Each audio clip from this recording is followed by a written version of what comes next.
For decades, SpongeBob SquarePants has been viewed as a quirky, colorful cartoon about an ever enthusiastic sea sponge who loves flipping Krabby Patties. On the surface, it's a show filled with absurd humor, bizarre characters, and a world that defies all logic. But beneath that light-hearted exterior lies something more profound, a tragic existential nightmare. SpongeBob is not just an innocent, happy-go-lucky character. He is a symbol of labor exploitation, eternal stagnation, and the psychological cost of blind optimism. The more you analyze his life, the clearer it becomes that SpongeBob SquarePants is less of a comedy and more of a modern capitalist tragedy. SpongeBob embodies the ideal worker. He is dedicated, enthusiastic, and willing to do whatever it takes to excel in his job. He arrives early, he works tirelessly, and takes immense pride in his position at the Krusty Krab. By all accounts, he should be the epitome of success, the poster child for the American dream. But instead of rising through the ranks or achieving financial independence, he remains stagnant. He is forever trapped in an entry-level fast food job, earning minimum wage under the oppressive rule of Mr. Krabs. In many ways, SpongeBob mirrors real-world laborers who dedicate their lives to a system that offers them no upward mobility. Philosopher Karl Marx wrote about the concept of alienation in economic and philosophic manuscripts of 1844, where workers become disconnected from the fruits of their labor. SpongeBob exhibits a particularly eerie form of this alienation. He genuinely loves his job, despite receiving no tangible benefits from it. His labor benefits only Mr. Krabs, the greedy capitalist, while SpongeBob remains blissfully unaware of his own exploitation. One of the most disturbing aspects of SpongeBob's character is his unwavering loyalty to Mr. Krabs, who embodies the classic corporate overlord. Mr. Krabs maximizes profit at all costs, cutting corners, underpaying his employees, and exploiting SpongeBob's work ethic without guilt. SpongeBob works overtime, takes no vacations, and never once demands a raise. French philosopher Michel Foucault, in Discipline and Punish, discusses how power structures manipulate individuals into compliance. SpongeBob, much like the modern laborer, has been conditioned to love his servitude. His endless enthusiasm blinds him to the fact that he is an underpaid, overworked cog in the Krusty Krab machine. In many ways, his innocence makes his plight even more tragic. Unlike real-world workers who are aware of their struggles, SpongeBob never even realizes he should be struggling. Patrick Star, SpongeBob's best friend, is an unemployed, lazy, and generally useless character. Yet he is far happier than SpongeBob.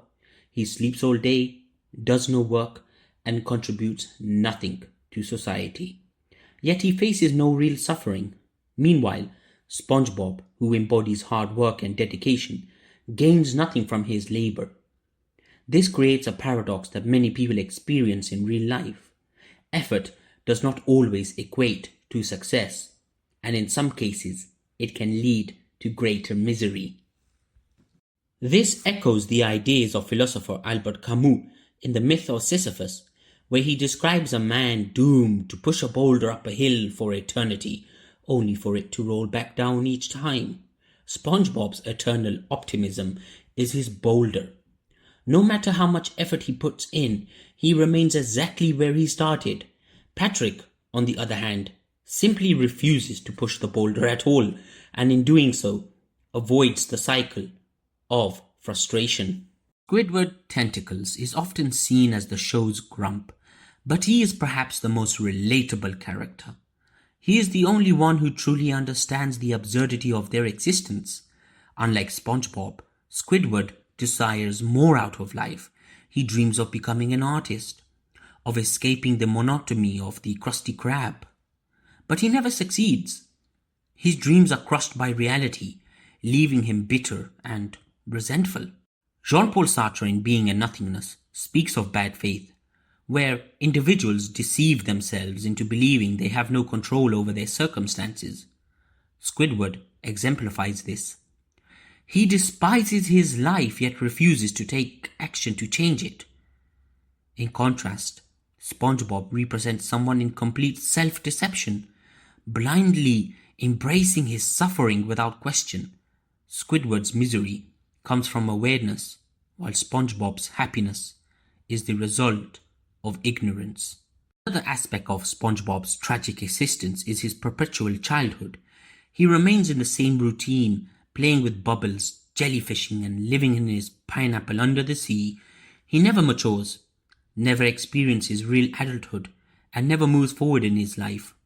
In a way, he is the perfect Peter Pan in a capitalist nightmare, doomed for an eternity of juvenile enthusiasm with no actual progress. Psychoanalyst Erich Fromm in Escape from Freedom explores how people avoid true autonomy by seeking comfort in familiar roles. SpongeBob, though seemingly free, is actually trapped in an endless cycle, choosing safety over true growth. He may be happy, but at the cost of true self-actualization. We laugh at SpongeBob because he doesn't realize how sad his life is. He is the perfect worker, the perfect optimist, the perfect fool. His tragedy is not just that he is stuck in a dead-end job, but that he loves it. His eternal enthusiasm makes his suffering invisible, to both himself and to us. In the end, SpongeBob SquarePants isn't just a silly cartoon. It's a reflection of modern life, of a society that values blind productivity over real fulfillment. SpongeBob is a cautionary tale wrapped in bright colors and goofy antics. And perhaps the greatest joke of all that is that we never even noticed the tragedy hidden beneath the laughter.